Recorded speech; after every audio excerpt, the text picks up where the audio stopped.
Hello, welcome back. We are going to move on to our next run here pretty quickly. We're gonna do a lot of the intro stuff once the run starts. We're just waiting to make sure that everybody's ready to go. So while we're waiting, I'd like to introduce the two commentators we've got here. We've got Tracy M and Ajder, and we just got the confirmation that we're ready to go. So I'm gonna count down Andrew, and then once we start here, they're gonna introduce RAMBO, what this run is about, during the start of the game. So here we go. 5, 4, 3, 2, 1, go. And why don't you take it away? What is this category? We've seen a lot of questions about what is RAMBO in chat. Yeah, so this category is actually one of my favorites to watch. I don't even come close to running it. But basically, RAMBO, reverse all Miniboss Boss Order, refers to, we're actually not going to, we're going to include all the mini bosses. A lot of you have seen RBO. I see Shiny Zenny in chat who did a really nice RBO run in GDQ at AGDQ. But this is a little bit different. We're actually going to start with Mother Brain as our first major boss. And of course, with me is Ajder. Hello. And yeah, this is gonna be a pretty insane run. Yeah, and as you might guess, it is pretty heavily glitched. We're gonna see a lot of X-ray scope use and a nice. Well, we'll get to the X-ray scope use when we get to it. That is going to allow us to go out of bounds, or allow Andrew to go out of bounds in order to break into certain things that he otherwise wouldn't be able to. Yeah, so we're seeing Series Station again. It's at the beginning of pretty much every full category, and pretty much every category is going to have to do the same stuff as far as going up to morph missiles, bombs, getting your first super pack, and then usually getting your first power bombs in some fashion. So, but more or less, this is going to be some item collection, and then including X-ray scope, and then glitching his way into Tourian soon after. So. Yeah, and I'm going to shout out a few people. This category isn't run by a whole lot of people, but there are 4. I'm going to shout out the top 4 times for this category. Of course, Andrew with the world record at 134.10. Then there's Ponk at 143.28, Blue Plasma Spark at 213.06, and Sloters 27, who we just saw run in the Hundo race, at 245.10. I believe Sloters just ran this for the first time just a few days ago. So, pretty cool category. But yeah, a lot of technical stuff that a lot of runners don't use as much. It's kind of a long one too. So, shout outs to those that do it.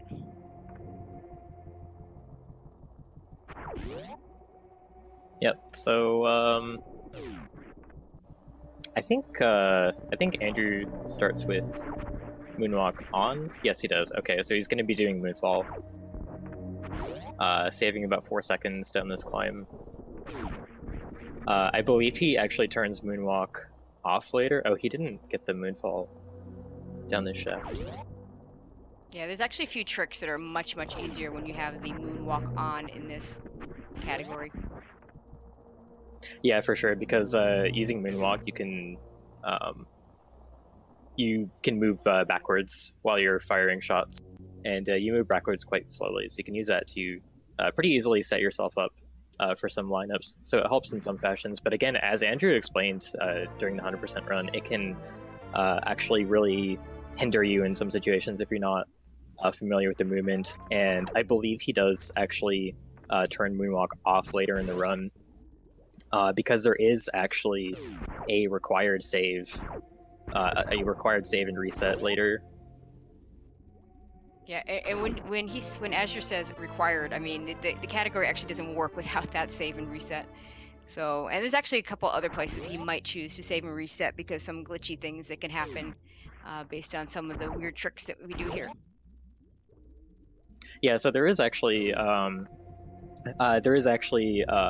to be a graphical misalignment due to the glitch that he does to enter Tourian.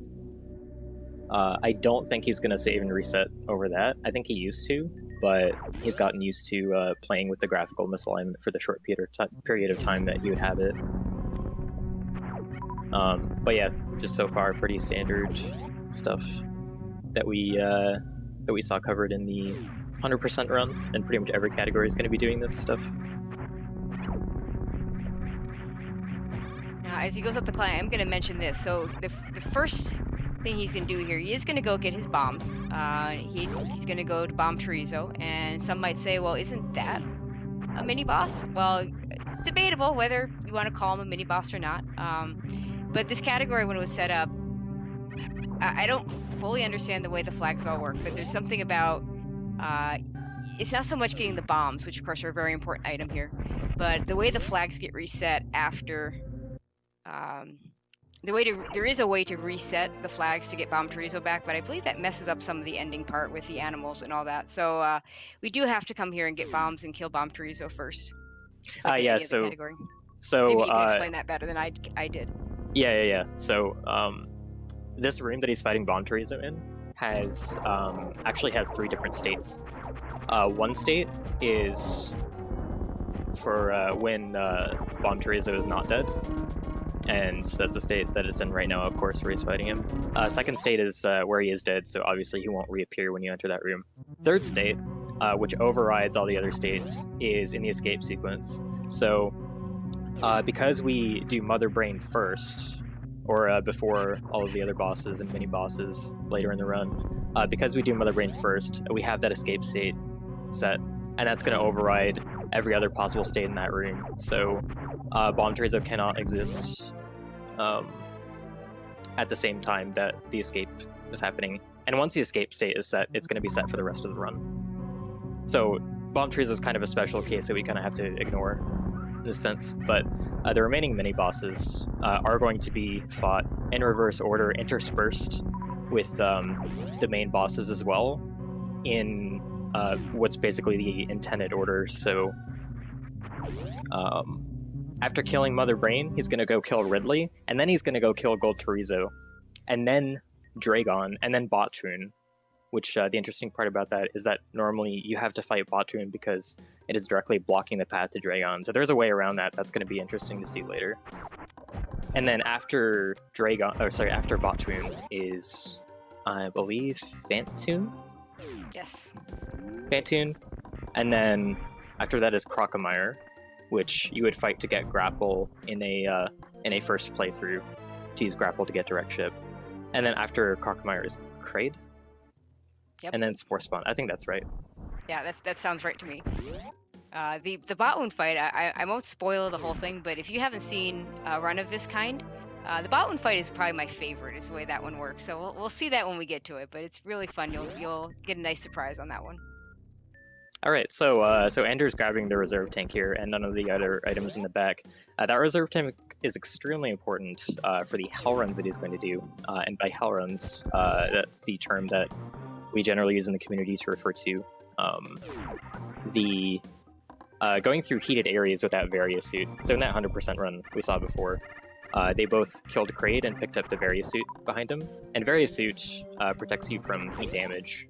Gravity suit actually also does protect you from heat damage, but because both of those suits are locked behind bosses that are very early in the intended sequence and thus late in the reverse sequence, we can't get to those suits. So one of the main challenges of this run is going to be doing a lot of this stuff without having the benefits of those suits. So we're going to be taking heat damage through a lot of Norfair, and we're going to be subject to the slow and hindering water physics in Meridia. Yeah, and that heat damage we're going to be going into Upper Norfair to pick up a bunch of items, and then going into Lower Norfair to fight Ridley, and then you have to go back into Lower Norfair to fight GT. So there's quite a lot of heat damage to be taken in this. And by the time you get to the point where you can actually pick up the suits, it's not even worth the trouble to get them. Especially the gravity suit. No one wants to go to bowling Torizo if you don't have to. And we'll see that he's going to pick up his power bombs right away. Yeah, so the red tower strat that you just saw, he does not have high jump, so the climb there is a bit tougher than it is in the route that the 100% runners were doing. And he's farming some Zobos here as well to get health to fill his reserve tank, because the reserve tank actually does not come filled with any health. But yeah, this is the fastest first power bomb pack to get, and in most routes, you'll actually make a beeline to this. The main categories in which you win are like 100%, or for any percent. the old route, any percent where you fight Kraid first. Yep. That most people do when they pick up the game. I mean, you still get them, but you don't beeline to them. Right. But yeah, these power bombs are needed for I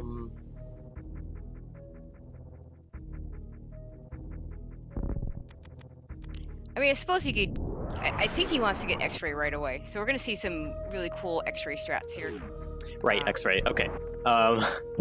So normally you're supposed to have grapple beam for this room or space jump, either work, but instead he does not have either, but he wants X-ray right away, so he's gonna do some very, very careful timed damages and damage boosts off of these waivers to get to the far side here. These waivers do 10 damage each, and the spikes do 60, and also the spikes, in addition to doing 60 damage apiece, spikes give you fewer iframes. You only have a second of invincibility when you touch a spike, as opposed to a second and a half when you touch an enemy. And that's kind of designed so that you can't really just tank through spikes by running through them. So on his way back, through this room, he's going to wait. He's counting the flashes of the background to know when this waiver coming up is going to be in the right spot. And you'll notice quite the contrast between what you would have seen in the 100% run, getting this where you have basically space jump and screw attack, making this completely free. Yeah, so there he could have actually taken the final damage boost from a spike instead of waiting for that waiver, but it would have done a lot more damage, and it would have been quite a bit less safe than waiting for the waiver again.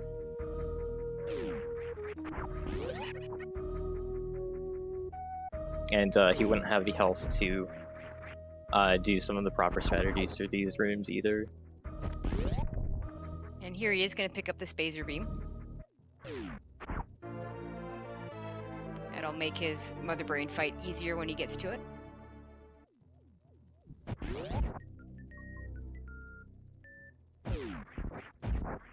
Yep, so he's going to be dipping into Norfair for all the items that are there. Ice Beam, Wave Beam, and Speed Booster, and High Jump. Not in that order. And of course he won't get Grapple Beam because, well, there is actually a way to get Grapple Beam without killing Crocomire. I don't believe he's going to do that. So don't expect to see the Grapple Beam. Yeah, he's going to skip Normally you'd Grapple. have to do that. Yeah, he's going to skip Grapple Beam. If you watched the reverse boss order run at GDQ, that was the non-glitched alternative to this category, where you just do the 4 main bosses in reverse order and you fight Mother Brain at the end. And Grapple, if you watch that run, it is extremely, extremely useful.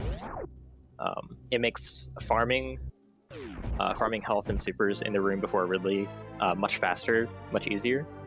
And you use Grapple a lot in Suitless Meridia to kind of fling yourself through the rooms, do some kind of glitchy grapple jumps to get up some of the tall water rooms. And because Grapple is behind Crocomire, there is a way to glitch past Crocomire and back through the other way to get Grapple without actually killing him, which would count.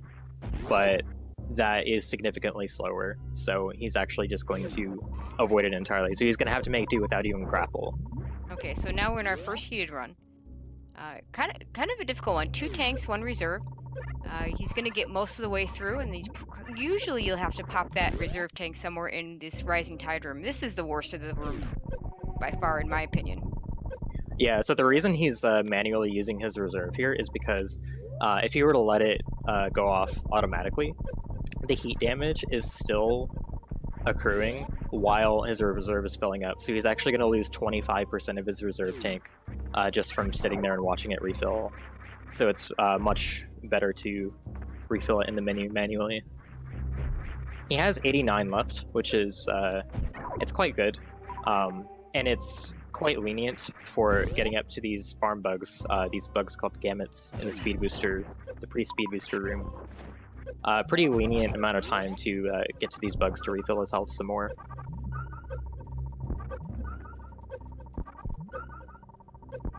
So he's going to refill all the way up. So he can go down and get the speed booster, come back, and he'll refill again. So he can go get the wave beam. Yeah, so when he picks up the speed booster and runs back, it's going to be quite tight, but he's going to hope that he can kill the first set of bugs and get their drops soon enough to avoid auto-activating his reserve tank, because it would be nicer to keep the reserves. Yeah, it'll take, yeah, that's quite a time loss if you have to refill that reserve again. Yeah, that's 100 more energy that he would have to refill. He just got a glitch that we call speed skating, though. That's kind of unfortunate. If you get the white flash from heat damage at a specific, I think a specific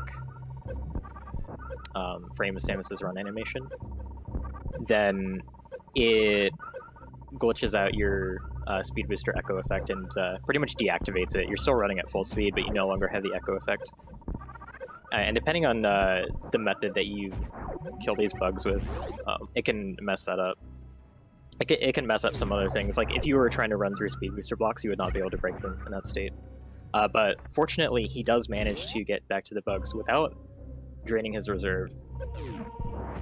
So he doesn't have to refarm it. So this section up to Wave Beam is the tightest I'll run out of all of these so far. Some people call this the real worst room in the game. Yeah, those platforms, it's actually pretty easy to accidentally clip through them.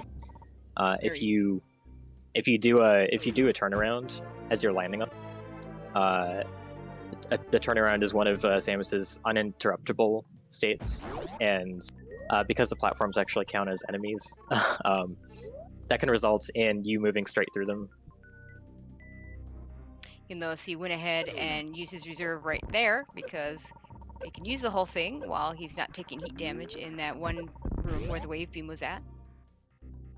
Yeah, you actually don't need to use the reserve to get out here, but it is much, much safer.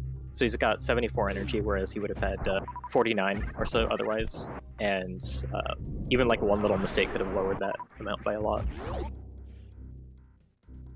Okay, and for any of you just joining us, so this is RAMBO, or Reverse All Miniboss Boss Order. So what Andrew here is going to do, he's going to start with Mother Brain as his first boss, and he's going to work his way back through Ridley and all the way down to Spore Spawn.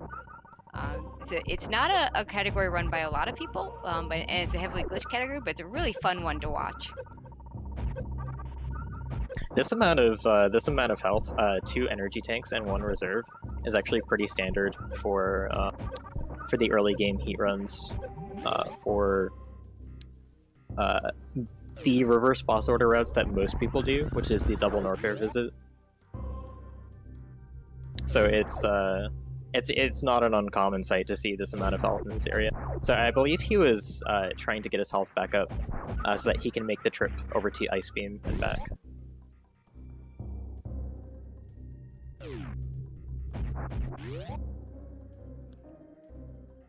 And here, since he has a speed booster, he's able to just do this the normal way. Yep, and he gets a nice, he jumps through the door in Morph, gets a nice bounce ball, conserving most of his speed temporarily through most of that room.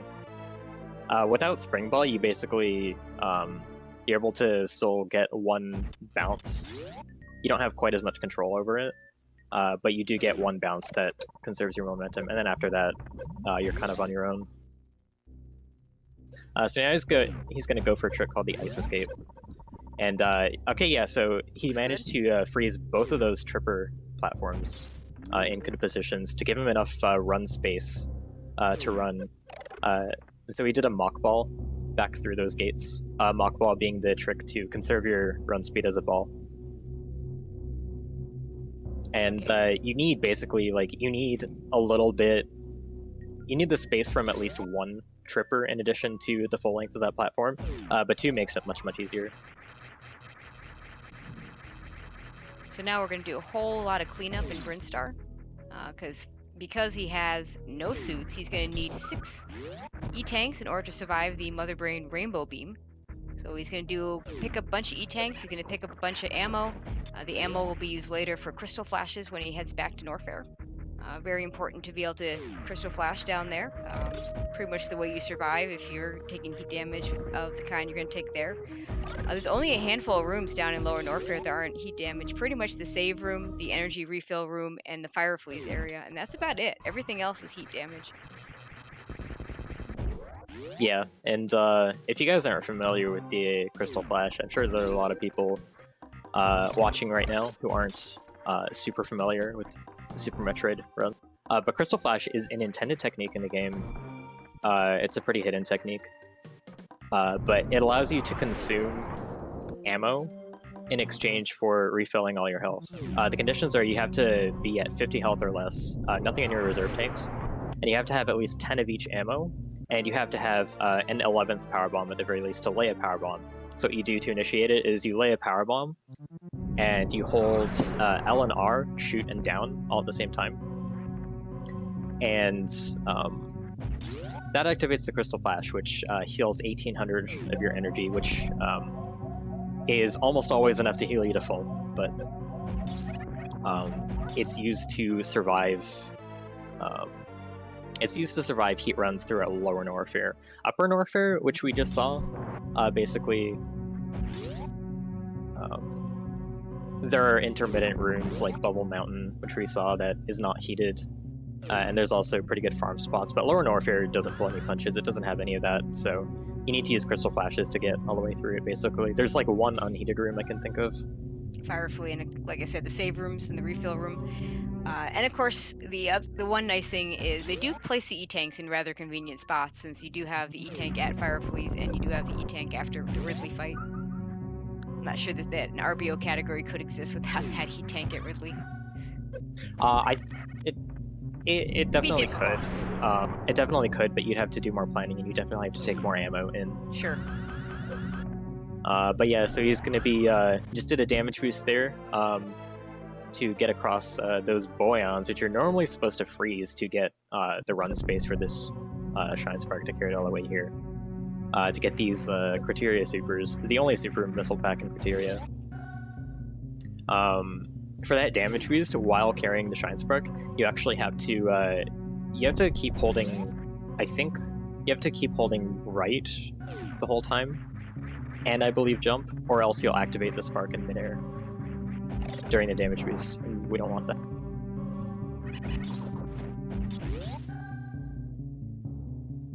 So yeah, he's just grabbing a lot of ammo and stuff, and like we said earlier, he needs 6 energy tanks minimum to survive Mother Brain's Rainbow Beam. And I think he meant that to be a diagonal spark. Yeah, I believe so, because I'm going to guess he's going to get the power bombs that are here. Oh no, he might. I'm not sure what he's doing. It looks like he's going to refill.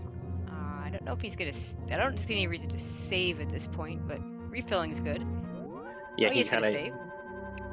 Maybe he'll do a diagonal Shining Spark from here, I think, and then go up to those Criteria power bombs. I think we're just saving to,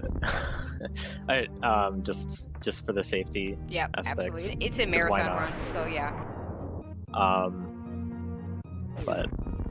But we kind of do need the health to do the Gauntlet Spark, which we saw in the 100% run. I believe he's going to use the same wraparound shot that we saw in there. It's a slightly different setup when you have a wider beam like Spazer or Plasma than it is with just Wave.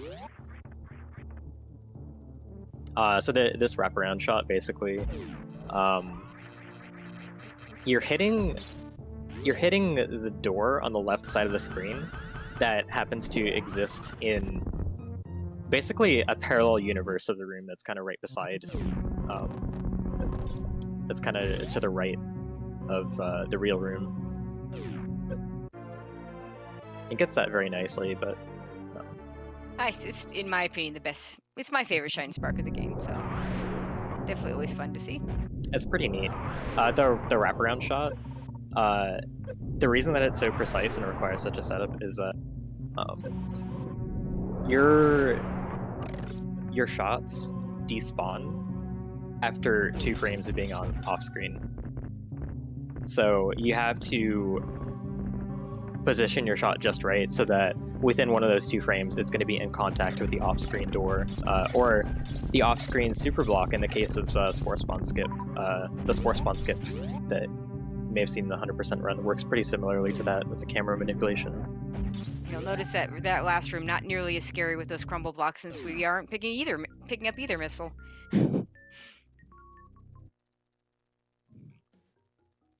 Okay, now we're going to head back down to Green Brinstar. We're going to pick up another super missile, E-tank, and power bomb down at the Edacoons.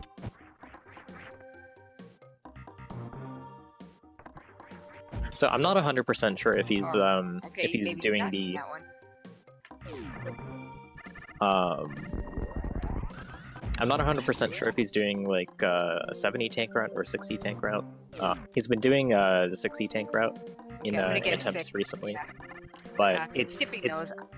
I'm more surprised he's skipping it for the power bombs and the super missiles, to be honest, than for the E-tank.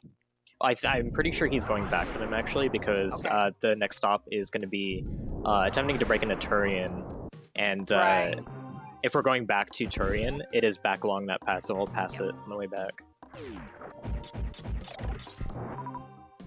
And this room right here, the waterway, is intended to be gotten using gravity, just running right through. This ledge he's up, he's going to do a short charge. You actually don't need a short charge, although it's actually a little trickier without. That top area is exactly the length you need to do a full-on charge, so you can do this without.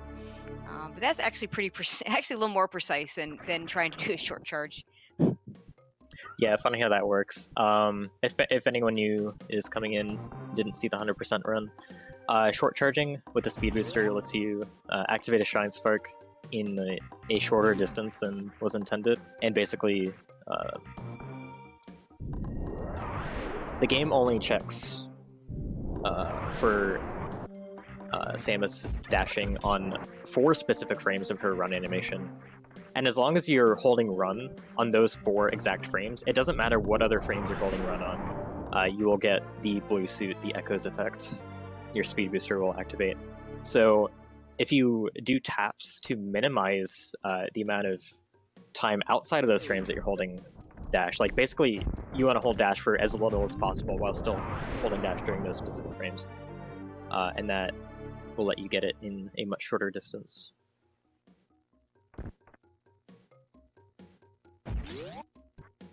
Okay, getting the Mission Impossible power bomb, so going out the intended way. Now he's going to do a trick here to get the Spore Spawn super missiles. If you shoot that super missile from there's several spots you can shoot it from, and you know you got it when the world kind of shakes there.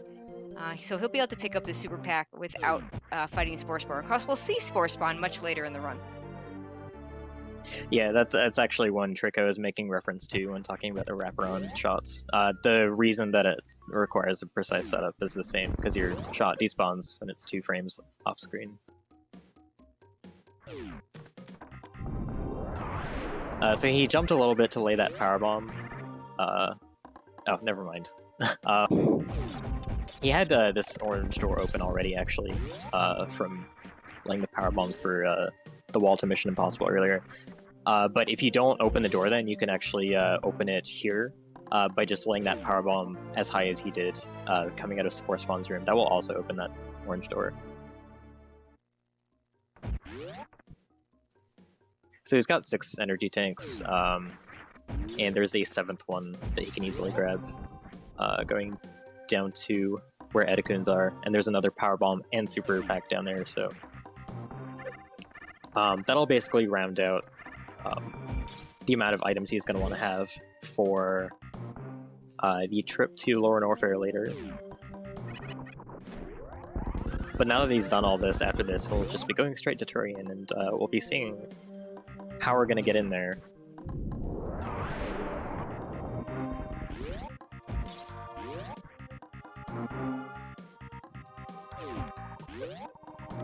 That is a pretty good place to do a moonfall as well.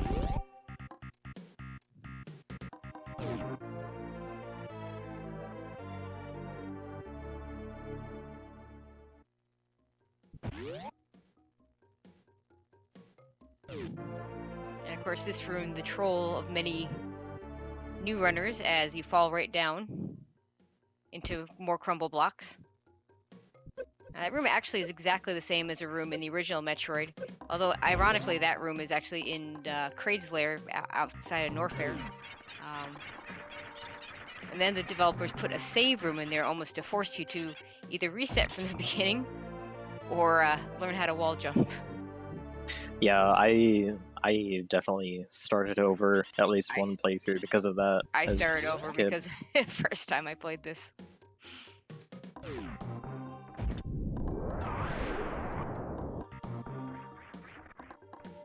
All right, now he's going to head up to Tourian, and we're going to see how we get in there. You definitely sorry, you definitely don't see people go up through that room very often in this direction in speedruns of this. No, pretty rare.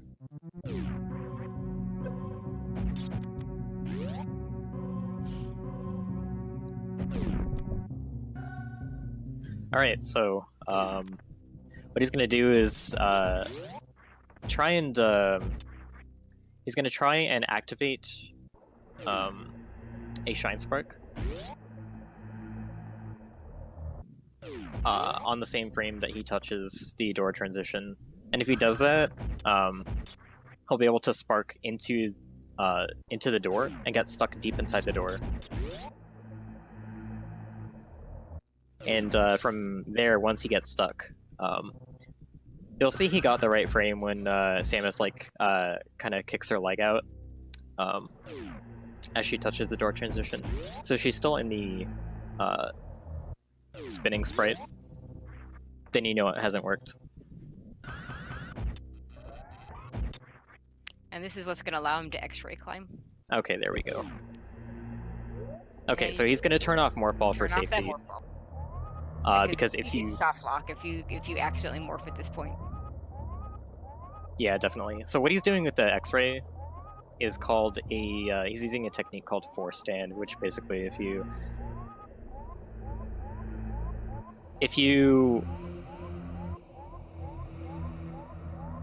what is it? If you turn around and I forget how the exact input goes.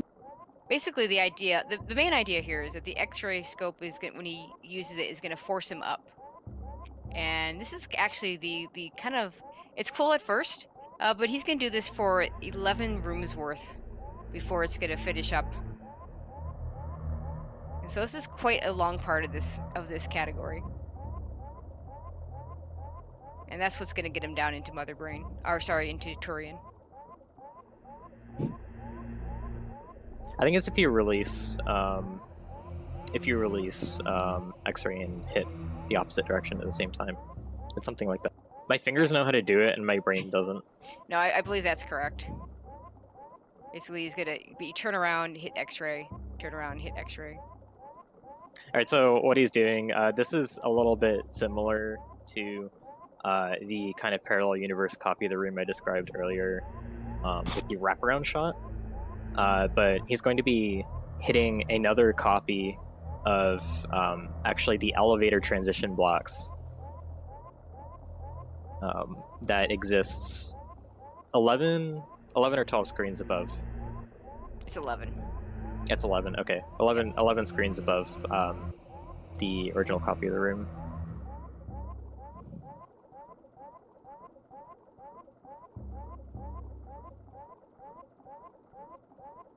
So yeah, we're going to be watching this little bit of light show for a little while.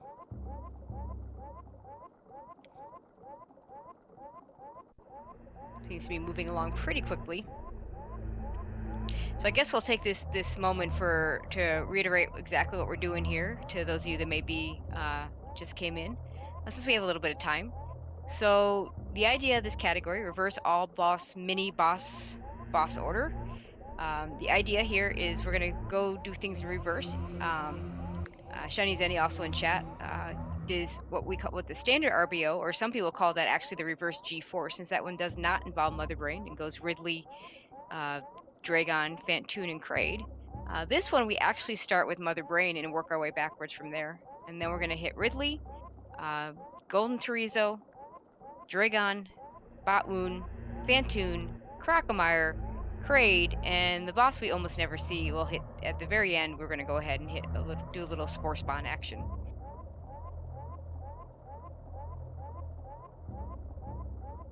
All right, so once he actually climbs high enough and ends up in a place that he can run around in, there are two ways I believe that he's going to be able to hit those transition blocks. One is with a Shine Spark, if you can aim that correctly. The other is an infinite bomb jump.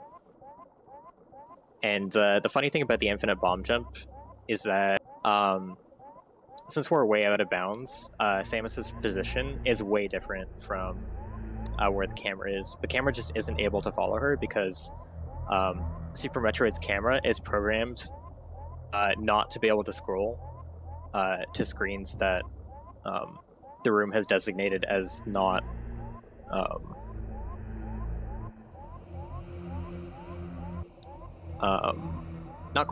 not necessarily out of bounds, but the way that scrolls work in this game are certain regions of the room can be turned off and disallowed from the camera scrolling onto them, and that's true for all of the out of bounds sections, anyways.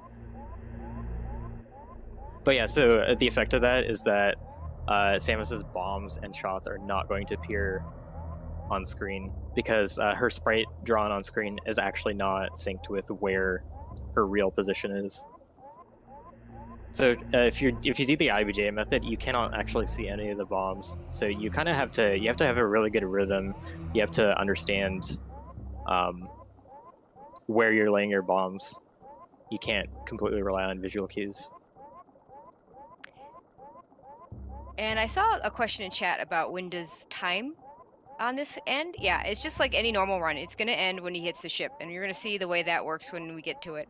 But yeah, since this game has a thing after you kill the last boss, it is possible to go back and I don't know if that's the only reason. I have seen a Ganon first Link to the Past run in the before, so. But here, you know, the escape sequence will fire off, and eventually we will finish it off. We'll just do a whole bunch of other stuff in between, and yeah, the time will be when when Samus hits the ship.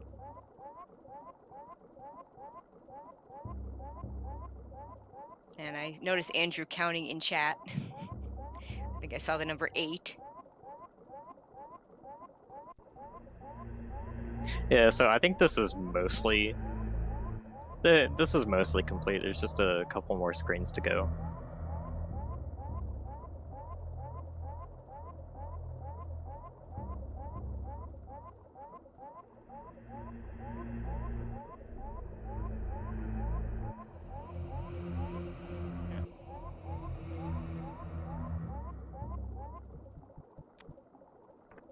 Oh, there we go. Just gonna turn Morph Ball back on.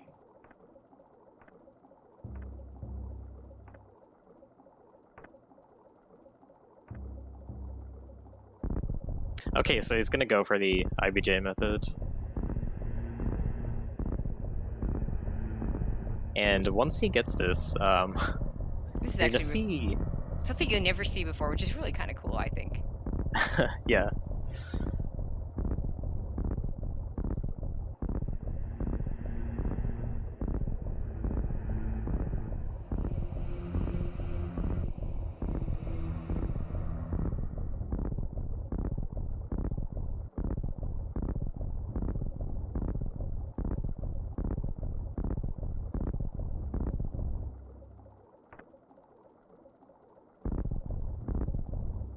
Looks like he lost the bomb jump for a second. We'll just have to restart it up. Like you said, with Yeah, the this rhythm involved. It's gonna be a tough one.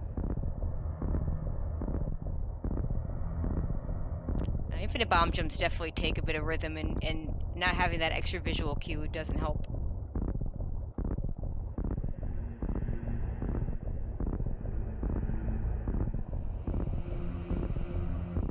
So for people who missed it, he's trying to hit the elevator transition to Tourian from way, way, way far out of bounds here.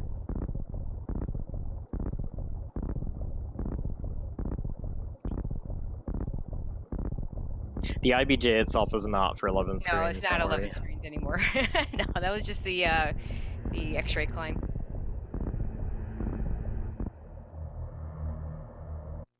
Okay, here we go. And there you have it, the morph ball in the elevator. All right, and we're gonna see some misaligned graphics here.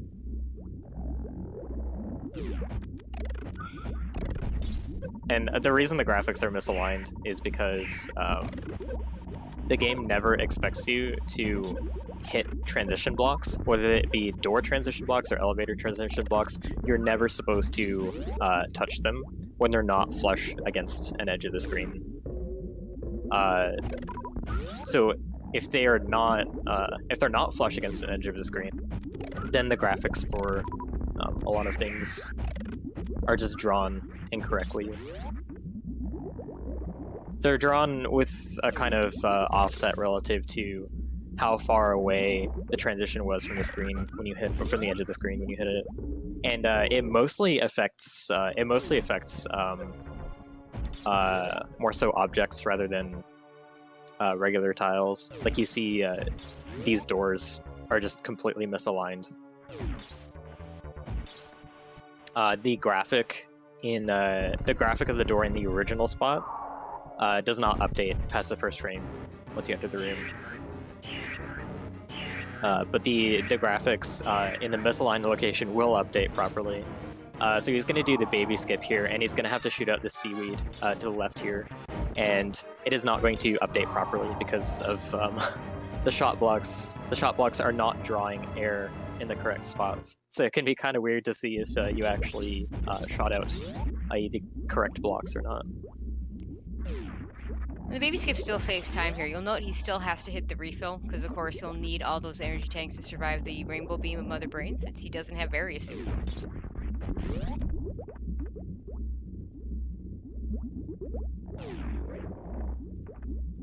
Yes, Bomb Torizo is exempt from the RAMBO rules and order, just because the escape sequence, that flag completely overrides Bomb Torizo's existence in the room where he's in. So once you trigger the escape sequence, there's no way to go fight BT. Like, just literally, he does not exist.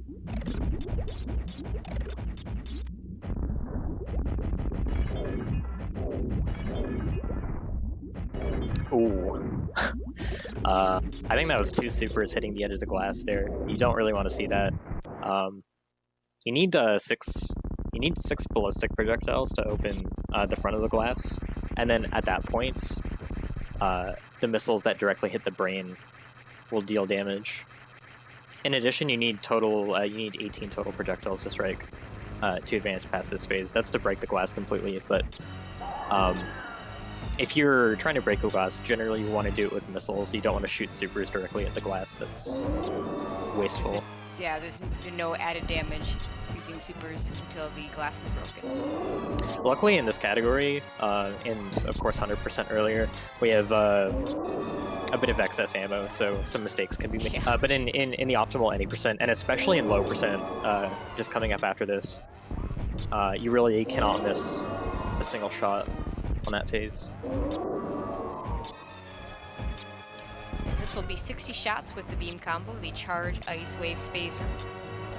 So at this point, it's kind of similar to the any percent new route, where you're going to use the you're not going to ever get Plasma Beam. Yeah. So again, the graphics are glitched up here because the way that he entered the Tourian elevator from out of bounds, the elevator transition blocks were not properly against the edge of the screen, and that caused the game to draw a lot of objects in incorrect places. This graphical glitch disappears. It fixes itself if you save the game and reset. So we won't be seeing it for the whole run, but we will be seeing it for the escape. So particularly room 4 of the escape is pretty funny to do with the graphical misalignment.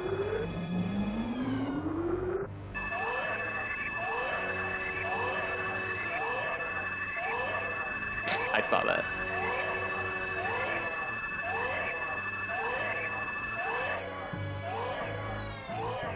Okay, now we're just going through the regular Mother Brain sequence, other than the graphical glitches that we see. The baby sucking out the energy of Mother Brain just to give it back to you.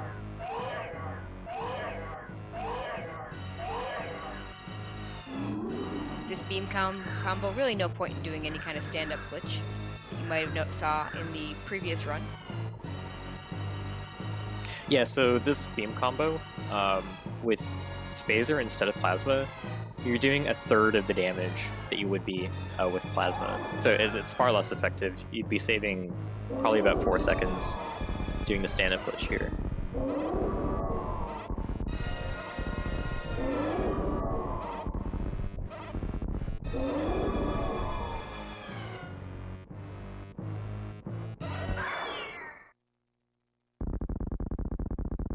Okay, and now we're just gonna do Mother Brain 3. And we'll have, well, most of the escape. We'll have the escape and then some. So, Yeah, so this escape is going to be there's quite a bit more element to stress with what he has to do here. So, in the escape, pretty much all of the doors that don't lead to the ship or the animals are locked, and you can't go anywhere else on the planet. But we still have a bunch of other stuff to do in this category. We still have all these bosses and these mini bosses to kill. So he's gonna have to do another out of bounds trick. We call this escape the escape. So in the landing site, he's going to have to do that same trick that you saw in the room to enter Tourian, where he charges a Shine Spark and uses it to get stuck in the door of the landing site. That's going to let him X-ray climb out of bounds. It's a very short X-ray climb, don't worry. Yeah, it's not no more 11 room X-ray climbs. It's half a screen basically. Also, this room is lovely. Yeah. It's a half screen X-ray climb, and he's going to be able to go out of bounds and hit a transition block that's going to take him to the right of the landing site. We're not supposed to be able to go here. And from there, he'll be able to actually access Red Brinstar. I believe the transition block that he's gonna hit is actually in the parallel universe of the room that's to the right. So like the same copy of the room that has the door that you're hitting with the wraparound shot from way earlier. That's the same copy of the room that we're going to hit the transition blocks from. And of course, this is a much scarier X-ray climb to set up because you do have this timer that's going off. We have the timer. We also have a bunch of random steam. And that doesn't help. No, they are in known places, but you can't really predict when they're going to come up. So you see he's actually waiting at certain spots to get hit to get invincibility frames, so that he can have the best shot at getting this charge possible without getting interrupted. Yeah, and also you'll notice he's using that moonwalk to try and align himself with the door. And we talked about that earlier, that there's a reason you want to use moonwalk in this category. Oh, there is the frame. It's kind of hard to see. It's kind of hard to see with the misaligned door graphic in the way, but he did get it. Turned off Morph Ball really quickly, and he's just going to X-ray climb, and pretty quickly for now he's going to hit that transition block, hopefully, and get to the tier room to the right. He's got lots of time to do this.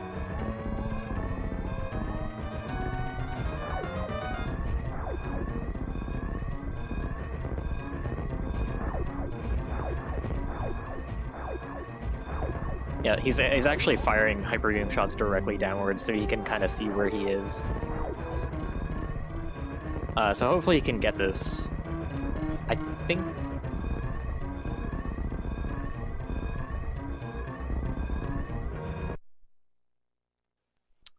I think he missed the transition. Yeah, there definitely yeah, it's just something happened there. So he's got these backup saves. So we're gonna probably go back to before the Zebs. Yeah, that is unfortunate.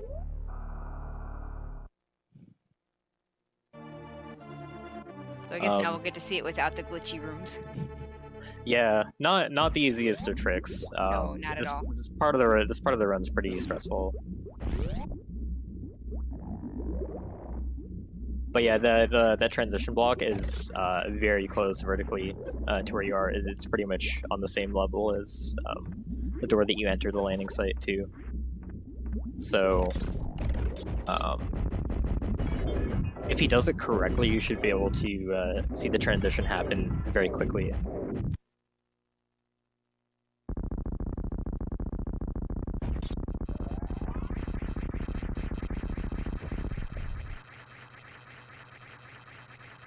Yeah, and of course this time, since he loaded a saved file, it'd be the same as if he'd saved and reset. So we're not gonna see all those graphical glitches anymore.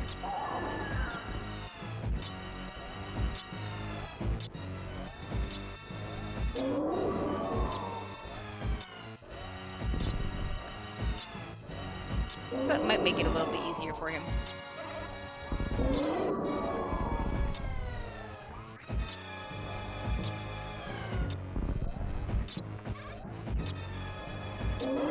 I think at this point he's actually pretty used to running with the missile line graphics.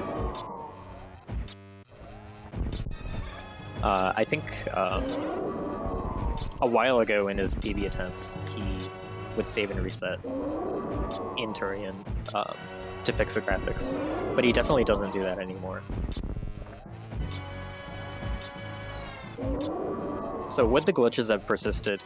So I mentioned near the start of this run that there's actually a required save and reset in this category, and that would be coming up pretty shortly after this. So even if he were to have gotten it, we would not be seeing the messed up graphics for very long afterwards. And the reason that he needs to save and reset is actually to get rid of the escape timer. The escape timer is only ever supposed to exist in the escape where there are no saves available. So there was no special case kind of handling implemented to preserve an escape timer or anything like that. Also, that kind of wouldn't work because you could save at a very long time and end up with an uncompletable save.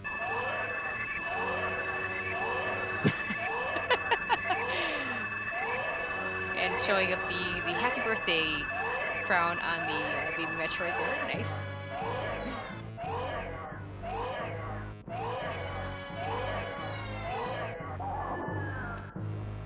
I thought that was a graphical misalignment the first time.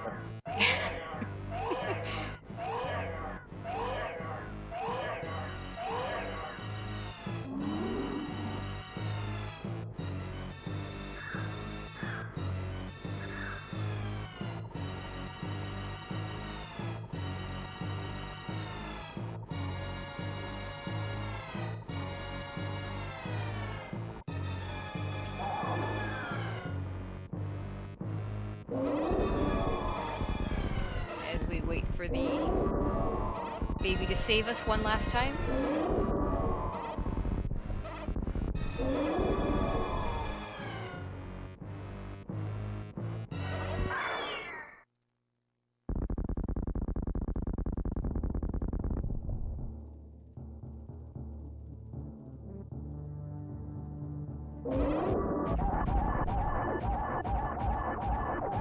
It's actually kind of unfortunate.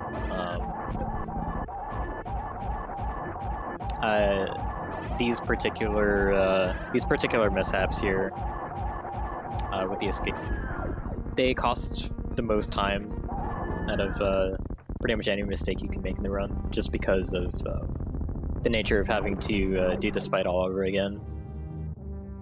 Like, this fight is really just long, mostly because of the cutscene here.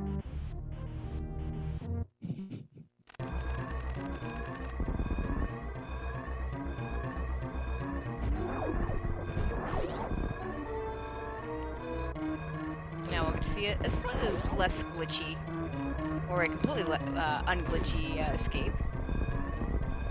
I'm sure we'll be seeing several of those today.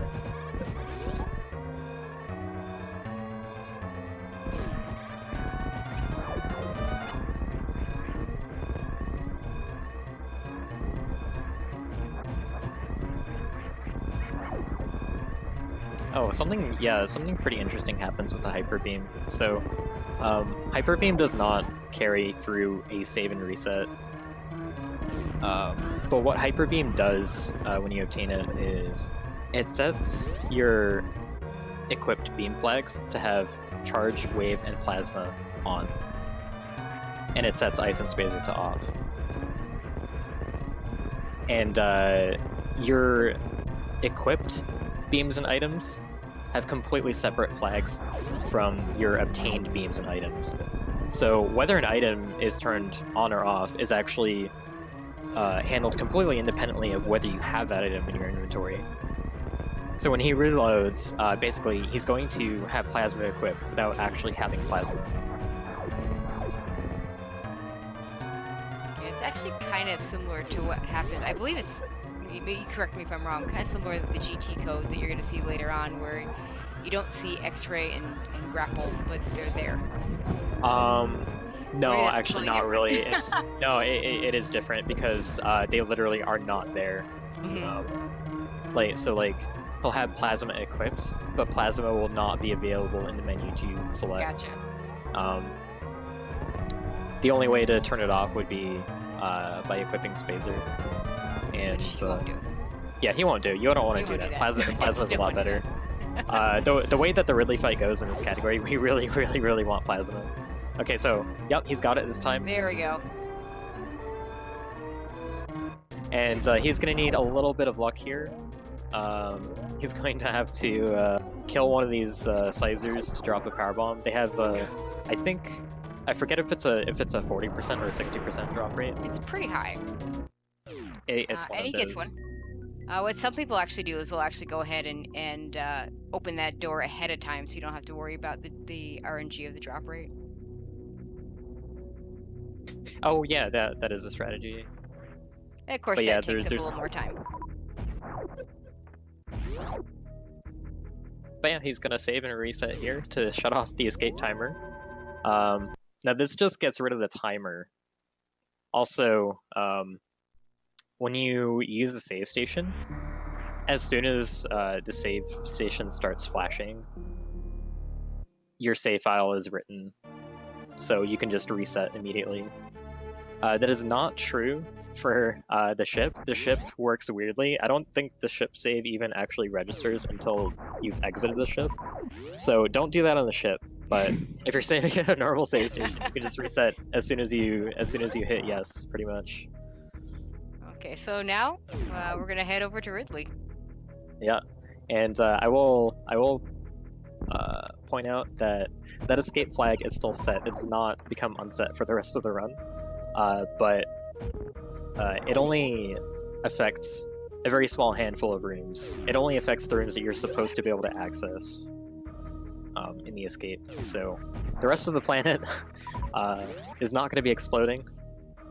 But if he were to go into any of that chain of rooms, then it would just start exploding again.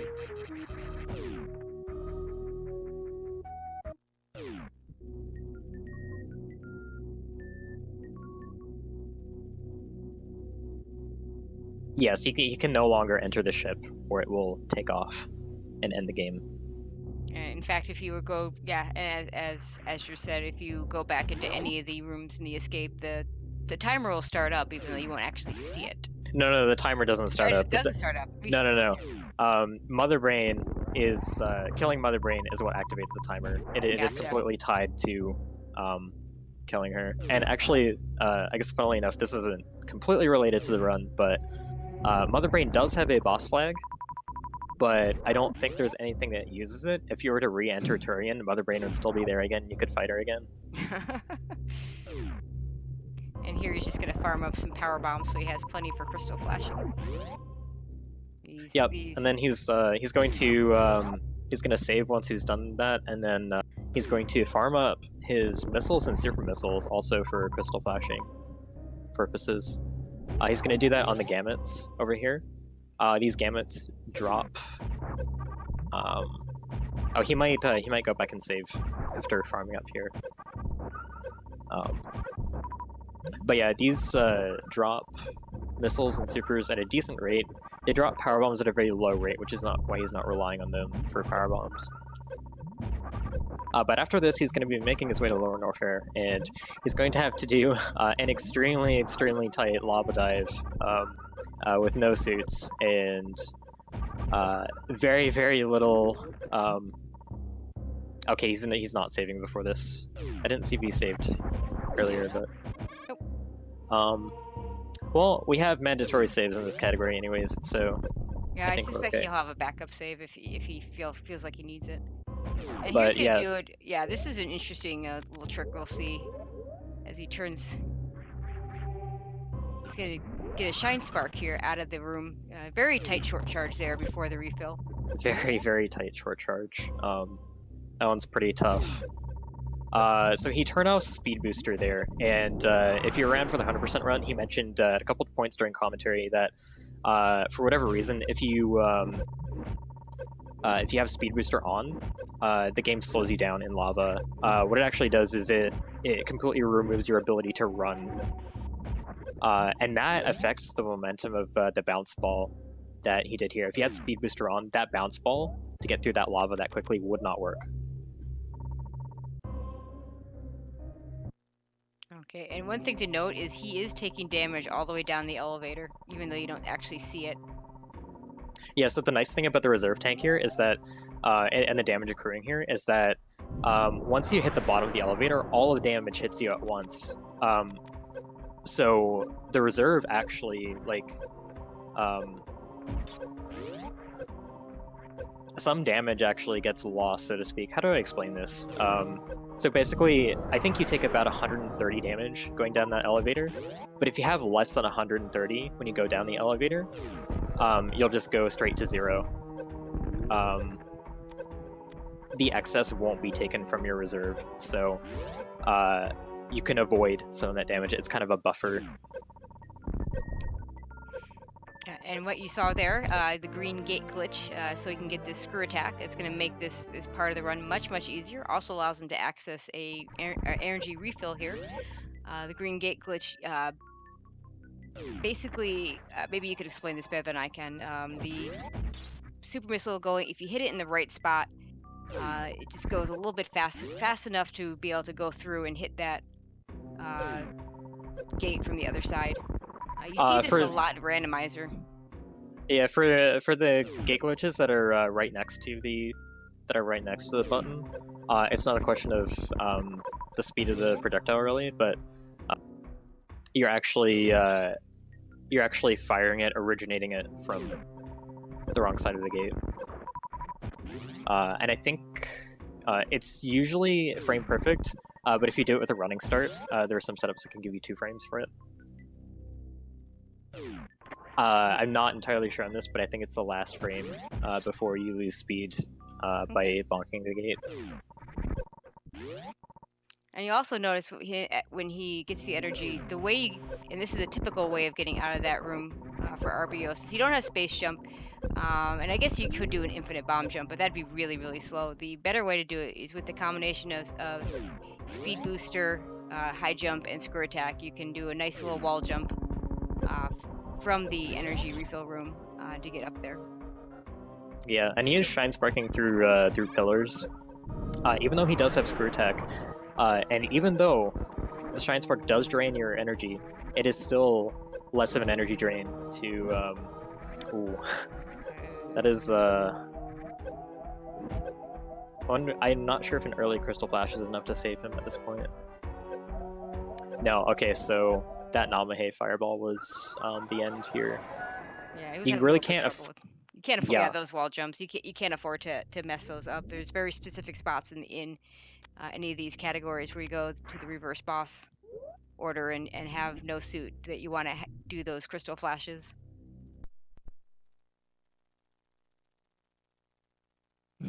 He's looking for his pre-made save file that'll probably take him at the top of the elevator. this is not an easy run. No, not at all. And to reiterate the category, it's reverse all mini-boss boss order. So starting with Mother Brain, which we've already killed, and now we're heading down to Ridley. As opposed to RBO, which probably should be more of a better title for RBO is actually reverse G4 because it's the G4 bosses that we do in reverse order in that category, as opposed to this one where we actually start with Mother Brain. The G4 bosses being the order would be Ridley, Draygon, Fantoon, and Kraid. Yeah, and if you saw the reverse boss order run that Shiny Zenny did at GDQ, the conditions in Lower Norfair in this run are more difficult. They're a fair bit worse. I think you have fewer items to work with.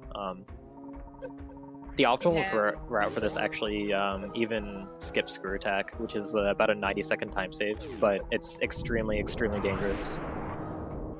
Yeah, you don't have Grapple Beam for farming. I think you end up... the E-Tanks is pretty similar.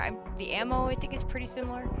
The one advantage you have is because of that Hyper Beam that you picked up and that free Plasma Beam, is you do have Plasma Beam for the Ridley fight, which you would not have in these typical RBO. Yeah, but because you can't farm effectively with grapple, you need that plasma beam to kill Ridley fast enough, because you cannot afford to use supers on Ridley. You need the supers to fuel your crystal flashes. And a reminder, if you weren't here earlier when we talked about the crystal flash, you do need to have 10 missiles, 10 super missiles, and actually 11 power bombs, 11 to fuel it and 10 to fuel it and 1 to actually lay the power bomb to do it.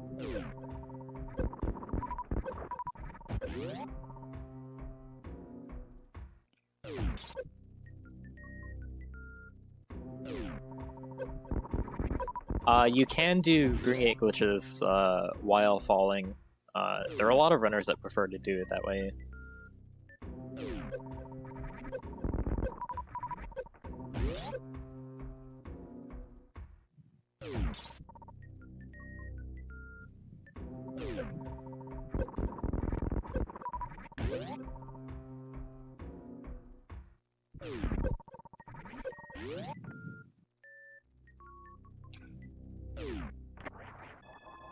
Well, for all the people asking, what is RAMBO? I believe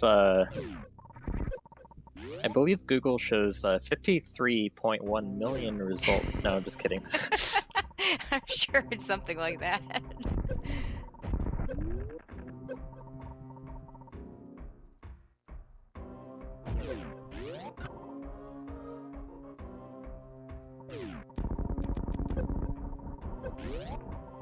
Okay. Okay, there we go. And let's see if we do call this game the worst room in the game for a reason.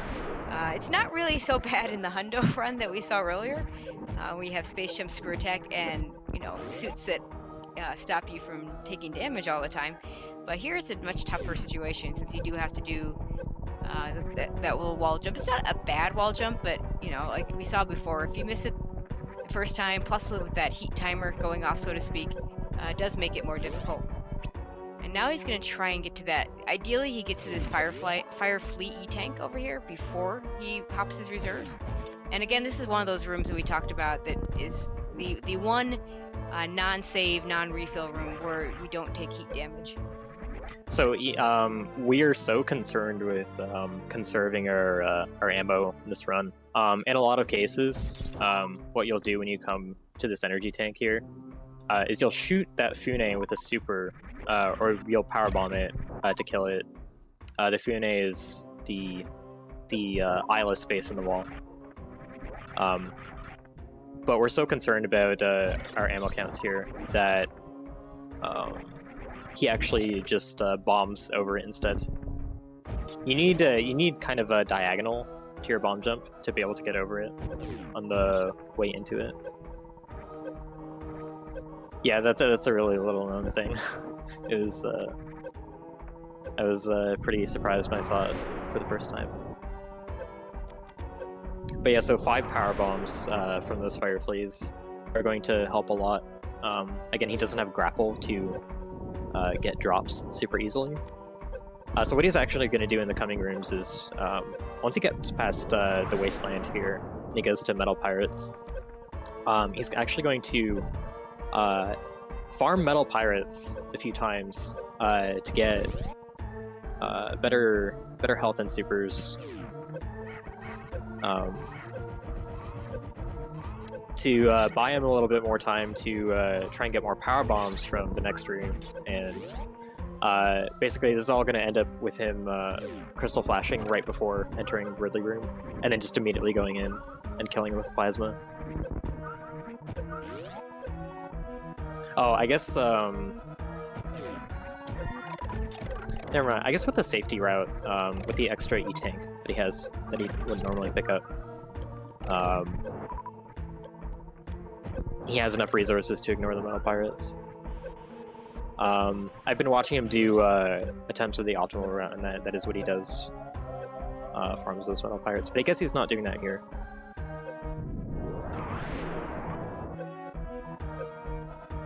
I always like how in the heated rooms when you do a crystal flash, there's a flash in the background that you see.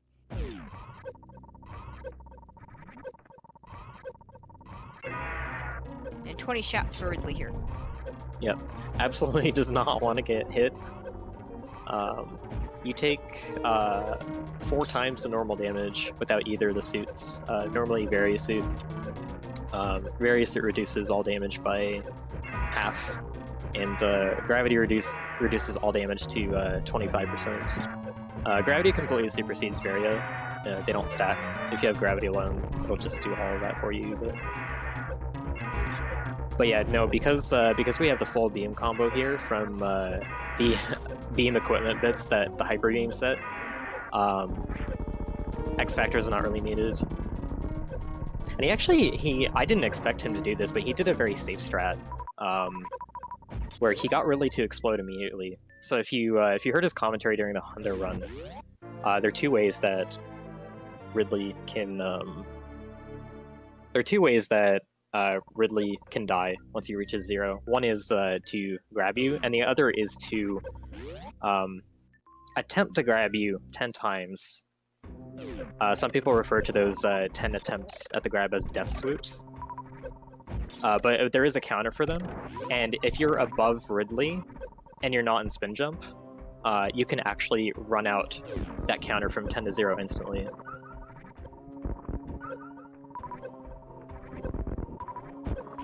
So, and of course he picks up the convenient placed Ridley E-tank, so that he doesn't have to do another crystal flash to get out. It's often joked that the developers actually intended some of this reverse boss order stuff. I actually fully think they did intend everything spaced out perfectly for Norfair. I'm not convinced on the Meridia side of things. Yeah, I completely agree on that.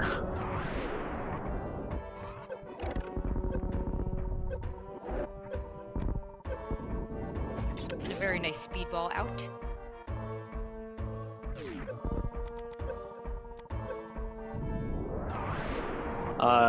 I mean, like Zenny pointed out in chat, it's not completely safe. And it's generally not faster to do that either.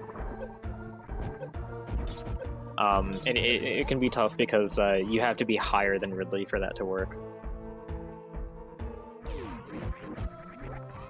So the question about suits in this category, it's by the time we get to the point where we kill the bosses that would let us get the suits, you don't need them anymore.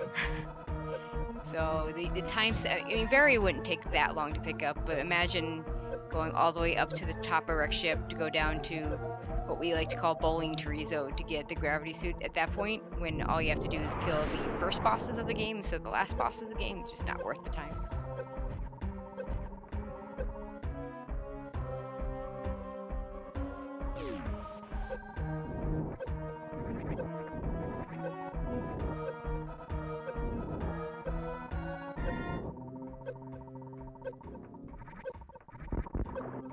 we have the last 3 key hunters, the 3 musketeers. Kind of the game's way of saying, not so fast, my friend, before you get out. Unfortunately, with Screw Attack, we take very quick work at them. They're not too bad with just Plasma Beam either. Plasma True. actually has... you can abuse Plasma's piercing properties. But Plasma has a piercing property where it'll shoot completely through an enemy. And while the shot is striking the enemy, you can actually run completely through it. So basically you can use an enemy's own invincibility frames from this plasma shot to run through it without taking damage. Yep. We call that hitboxing the enemy. You can do it with power bombs as well. But those key hunters happen to not be vulnerable to power bombs, probably for that reason, I imagine. But yeah, plasma on its own is a decent way of getting through them. So he's gonna farm up more power bombs. He's not done with Lower Norfair yet. Since we're doing all the mini bosses as well, the next boss on the list is Golden Torizo, which you'll have to go to now. He's gonna farm up power bombs and farm up some more supers and some more energy here and some regular missiles, so he can head right back down. I almost feel like the weird order that you end up doing the bosses in this is almost like it's almost just like you're checking things off of a shopping list. I don't know why it makes me think of that, but he's going back into Lower Norfair.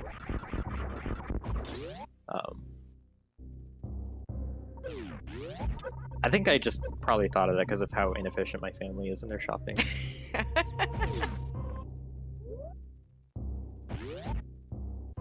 So he really does need this spark to get across.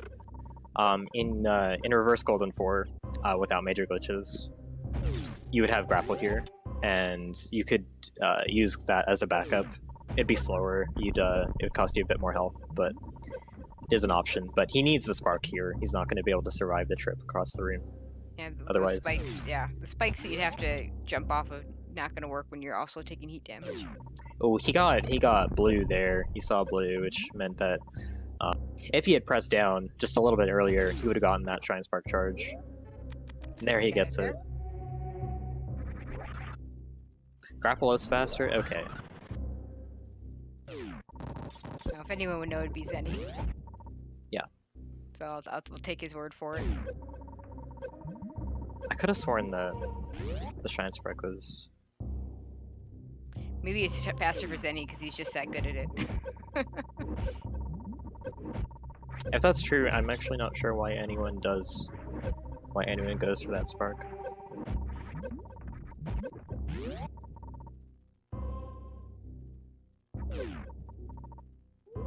And again, we're gonna see him go down the elevator and take damage.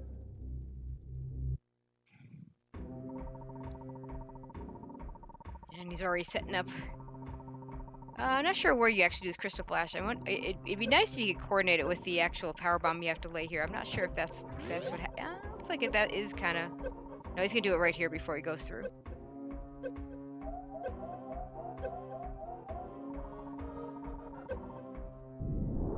So, as we pointed out before, so we talked about popping the reserve tanks way at the beginning of the run, where doing it manually instead of letting it happen automatically. You might have noticed when it did go to the reserve, it did not go all the way up to the full 99 that the reserve held, or full 100, I guess, that the reserve held.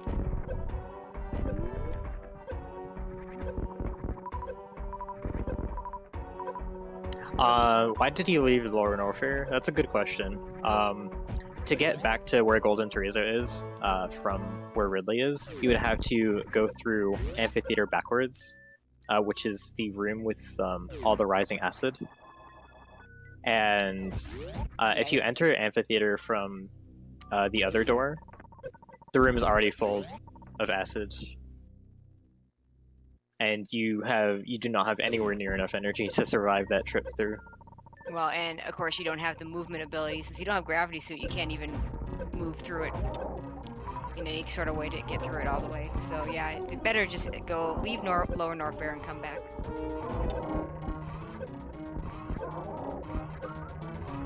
And this is one of the easiest fights.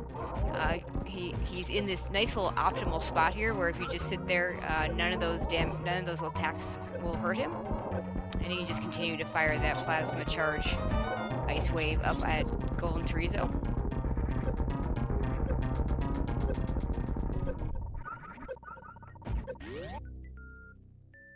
At this point, since we're going to be not quite done with hell runs, but certainly done with the worst of the hell runs. One last escape, because we are going to have to do something we don't see very often, a reverse lava dive. So once we get back to an area where we're not taking heat damage, we are going to come back for Crocomire later, but there's the hell runs for Crocomire. I don't even really call them hell runs. They're just not that much.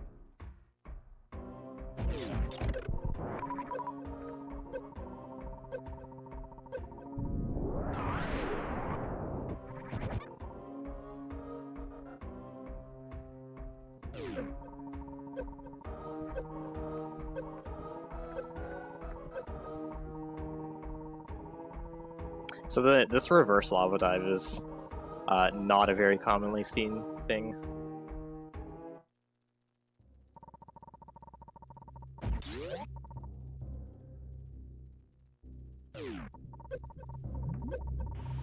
Routing wise, there's just no reason to really go this way, unless you're doing things in a very arbitrarily specific order. Yeah, there's not a whole lot of categories where you see the reverse lava dive. I can only think of like this one, the Miniboss RTA run. Just not very often do we see it. Alright, so I saw somebody ask a question earlier about if we're going to have, I think, smooth movement through the Meridia sector, or if we're going to glitch through it. There is a little bit of both. Yeah, I wouldn't lean strongly too much towards one or the other, but there is going to be a wrong warp coming up. It skips a decent amount, but not a lot.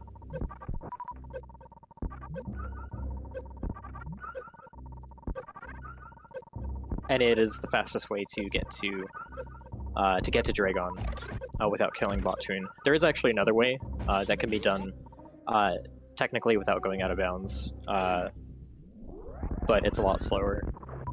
And since we are allowing glitches, we are allowing out of bounds in this run. We're just going to use the faster out of bounds method.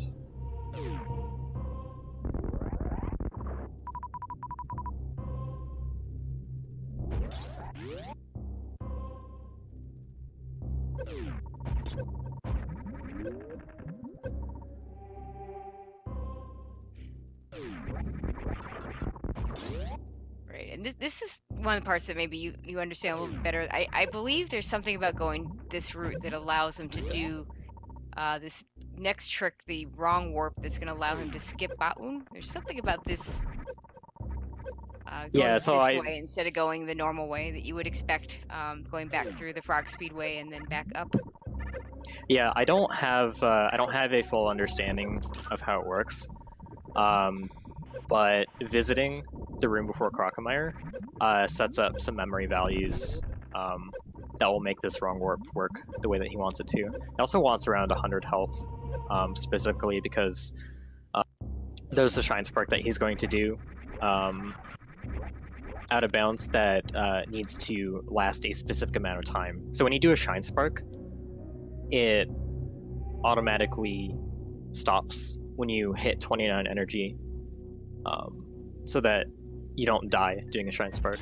That's the game's kind of fail-safe, I guess. I don't know. But starting a Shine Spark with a specific amount of health lets you control the exact distance that you Shine Spark. So, with that, with visiting the pre-croc room to set up the memory value properly, he's going to come to this room, which we don't often come to this room either in speedruns. So he's going to open this gate, and he's going to close it on himself in a way that he can get stuck in it, and X-ray climb up. Doing it with the gate instead of the door, basically. Yep. And again, this won't be an 11-room one. I think this is a pretty short one, if I'm not mistaken.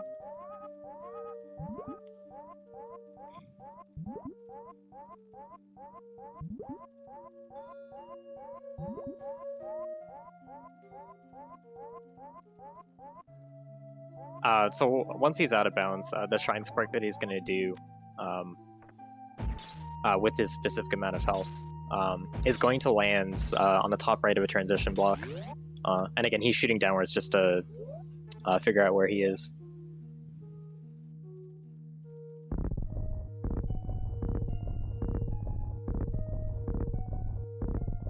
But he's gonna do a Shrine Spark, the very exact distance, and if he does this correctly, then this transition block he hits is going to take him.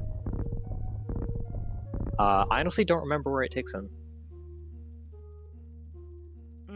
Yeah. And I think we're gonna see it again because reset. So.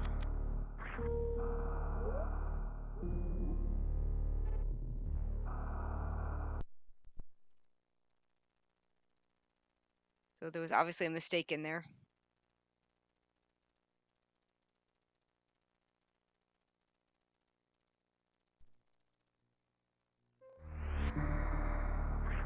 I'm not super familiar with the setup for this because I haven't done it myself.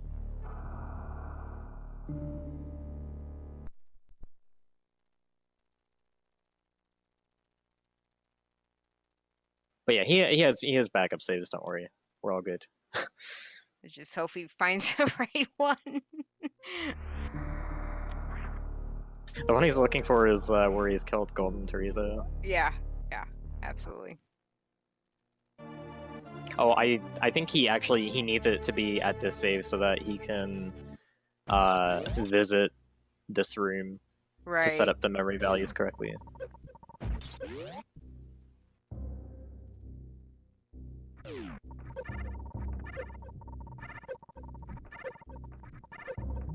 So let's see, we've got the amount of crazy stuff in this run. We had, to recap, we had an 11 screen long X-ray climb into Tourian, and getting stuck in a door again during the escape timer while the planet is exploding to hit a transition to take you out of the escape. And then very tight lava dive to get to Ridley. Most of that after was the typical non-glitched reverse boss order route. But then after that, going back in to get Golden Torizo out of the way. And then now we're doing another out of bounds with very specific health value and some RAM prep.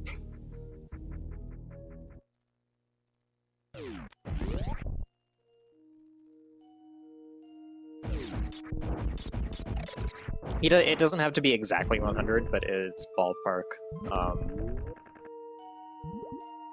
It's going to make his Shrine Spark go a very specific distance.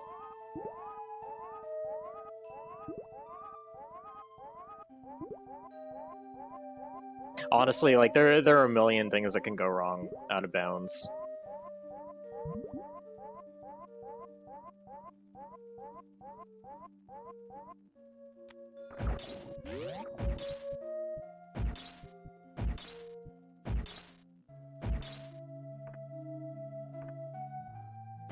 I could not necessarily pinpoint exactly what happened.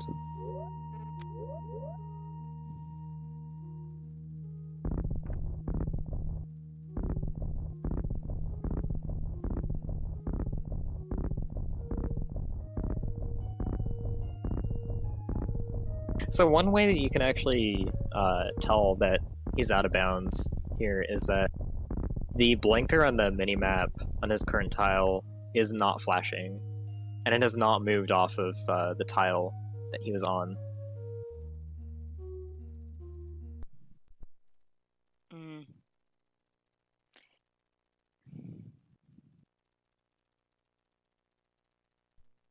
Okay, we're gonna reset and try that one again.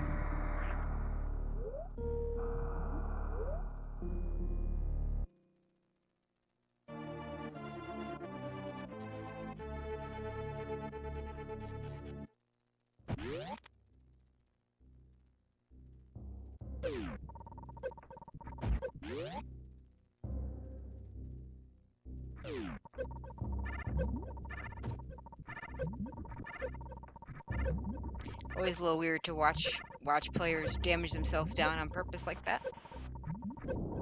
I know, it makes me freak out.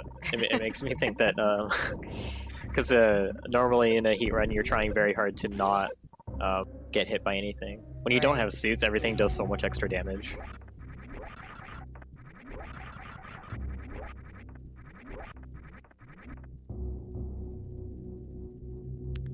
This time going with the 88 health.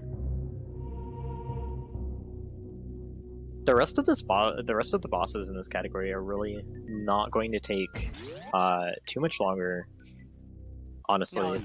No, the hard part, once we get past this one last trick here, the rest of it's pretty quick and easy. We're gonna have what has been nicknamed the microwave beam. We'll talk more about that later when we get to it, but having X-ray scope with the charge beam and the plasma beam is gonna make the next few boss fights very, very quick. Yeah, I think the main thing is the fact that we've already done Tourian means that this is going to be over a lot sooner than you might think. It's just really hard to gauge how that paces when everyone's so used to having Tourian at the end in every category.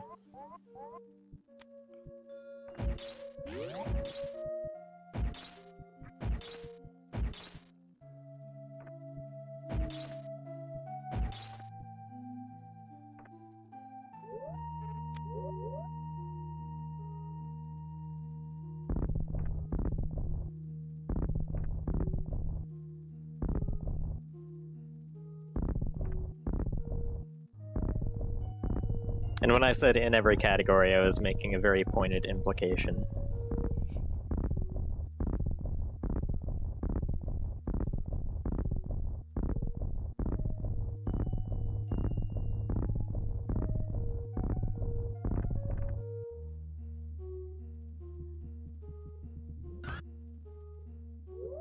Okay, All right, so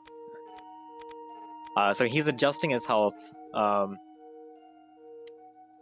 by manually refilling his reserve to get it closer to where he wants it to be. Shine sparks a specific distance, and yes, There we Cactus go. Alley. Cactus Alley is where it puts you. I should have remembered that. He's gonna go. Looks like he's gonna go pick up the E-tank here. Yeah, E-tank here will fill him to full. Yeah, this is actually a bit of a pain. Basically doing these mid-air morphs. You can't bomb jump, and of course you don't have spring ball yet. So, and of course you won't get spring ball because that just takes too much time.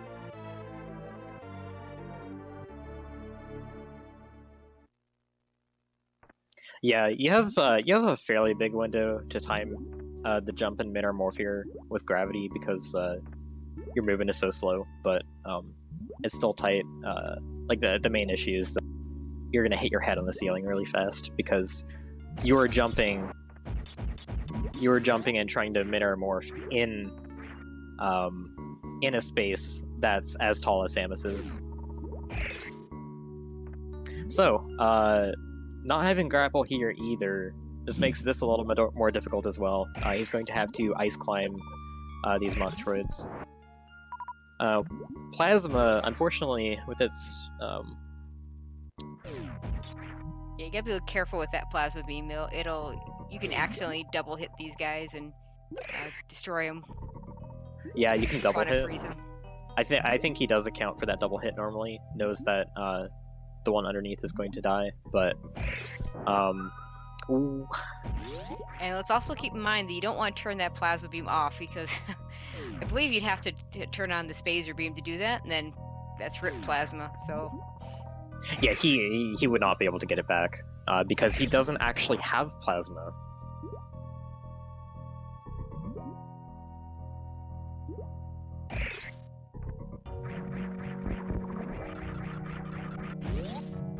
All right, now he's up. And now Coliseum without grapple beam is also a interesting thing. Do some more ice climbing and some wall jumping. It's kind of weird because he's got, the bottom is all water, and then there's these waterfalls. I'm not entirely sure how it works, but it seems like if you can start with jumping in a non-watered area, then you can continue doing those wall jumps. And also do some damage boosts over as well. The water, like I said, the waterfalls being a little bit different than the actual water at the bottom. Gets through pretty nicely. And now we're gonna see. Go ahead. No, you go ahead. I was about to start talking about the Draygon fight. If you have something more on the.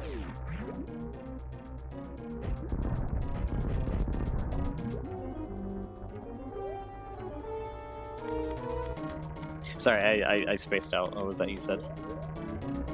I was just going to start talking about the microwave beam because we're going to see that now. Oh yeah, go probably ahead. the fastest way to heal Draygon. And we talked about the piercing properties before, and with the X-ray scope, we can buffer those piercing properties. And what he's going to do? Oh, he's not going to do it that way. He's going to do the traditional RBO. So he's damaging himself down. He's going to do... Okay, so he's going to use that afterwards. But right now, he's going to damage himself down so he can do a crystal flash. And the idea is you want Draygon to pick you up while you're doing the crystal flash. And that'll give him a spark suit that'll allow him to get out at the end of this. Yep. And then we're going to use the X-ray scope to destroy Draygon very quickly. Whereas in a typical RBO run, you're going to do grapple beam. He's going to get a blue suit here, actually, so I'll explain the distinction a little bit. So, when you do a crystal flash, if Draygon grabs you during it, it actually stores a Shine Spark, because the crystal flash has a countdown timer, and the countdown timer is shared. It shares the address in memory with your Shine Spark timer counting down. And basically, the way that Shine Sparks work is, when you charge a Shine Spark, it sets that timer to 180 for 180 frames, and it ticks down one every frame. So as long as that value is not 0, you can do a Shine Spark by putting the Shine Spark input in. So basically, it just tricks the game into thinking that you have a Shine Spark going all the time. But there's a bit of an unfortunate thing with the Draygon kill he used with X-ray buffering the damage over and over again. And that is, if you use X-ray, then it actually removes that stored Shine Spark. It will set that value to 0. So instead of being able to straight up do that X-ray kill and then use that Shine Spark to get out, he had to instead convert that to a blue suit. And the way to get a blue suit during the Draygon fight is have Draygon grab you as you're winding up your Shine Spark to be used. Kind of a bit confusing, the differences between the two states, but basically the blue suit is it's as if you have a constant speed booster effect on you. It's a bit different from just storing a Shine Spark, but it is similar in that it lets you do a Shine Spark and then whenever you want as well. One last X-ray climb. Yeah, that X-ray climb used to be really common in the non-glitched, more straightforward reverse Golden 4 RBO runs. It's probably the most common X-ray climb that people are aware of, and it's kind of the least flashy one, let's say, in this run. Okay, and the rest of this is going to be pretty darn quick at this point. The best boss fight of the game is going to come up. You'll notice he's going to hit Botwoon from the reverse order, and you might recall that there is a pillar that comes down in front of Botwoon. And let's see what he does with that.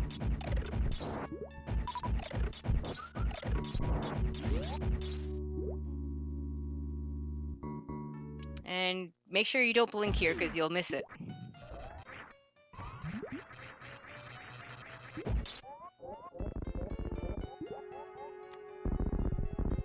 There it is. So basically the idea is we're going to use that same X-ray property on Botwoon, but since we have wave beam, we can do it from the outside looking in, and it's pretty cool to see it. And you actually barely even see the boss. Like we saw just the head of Botwoon there. It's very quick. Yep. And he's gonna have to do an ice clip to get back. Yeah, if you don't have Speed Booster, you actually have to do an ice clip with that mock trade, going either way through the room. Most of the time, you'll see that ice clip actually going forward the intended way through that room in the low percent run coming up, because that will not have Speed Booster. That's going to be the only way to get through that room under those conditions. The ice clip works basically when if Samus crouches, the mock droid happens to follow her, and the height that the mock droid ends up at is actually the perfect height to be able to stand on it and clip Samus's head through the ceiling. And because the ceiling isn't above her head, because there's air above there, she'll be able to just jump upwards as if there's nothing there.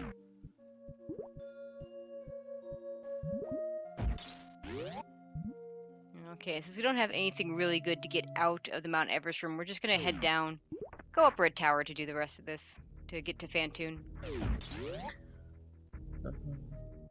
So actually, I'm being told that because of time constraints, to keep things moving along, for the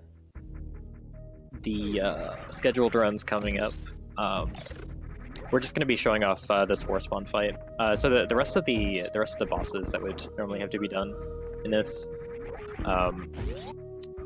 they are not very different from what they would be like in a normal run. The time that it would take here is more just getting there. Phantoon is a little bit different. You can do the microwave strat on him. But you do have to shoot him with a missile first to get his eye to open, and then when he comes back at you in the Doppler effect, you can do the microwave strat on him as well. Crocomire is one of my favorites. When you just in that one, all you need to do is one shot charge plasma, and that's it. We're definitely doing Spore Spawn though. We can't skip that. No, absolutely not.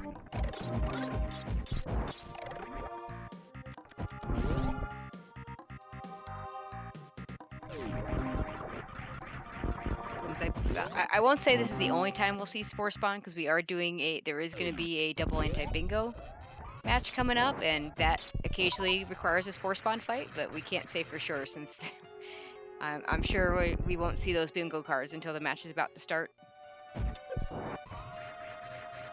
And of course, Kraid, of course, in this case, I actually almost forgot, so thanks Zenny for bringing up Kraid.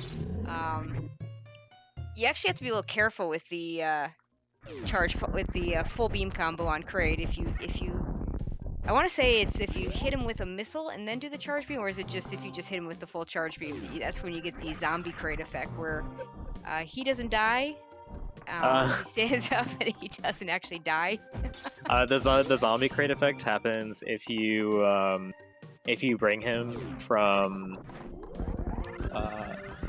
phase 1 to dead in a single shot. Right.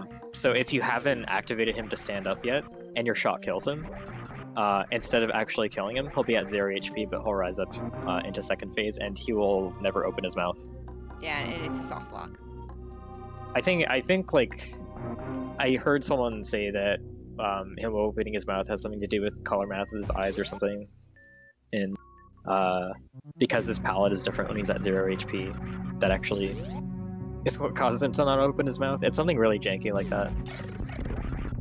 But yeah, that it is only possible to do that much damage with the full beam combo. And we're going to see that escape sequence start up again. Right about now. And you see the planet's still been exploding the entire time.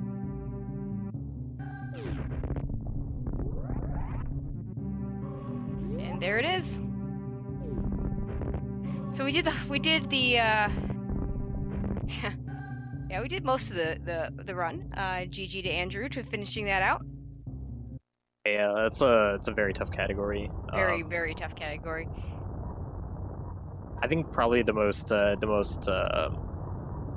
wrong work to Botwoon definitely can be pretty finicky. I wouldn't say that I expected that to be what ended up taking a lot of time, but there's just so much that can go wrong in this run.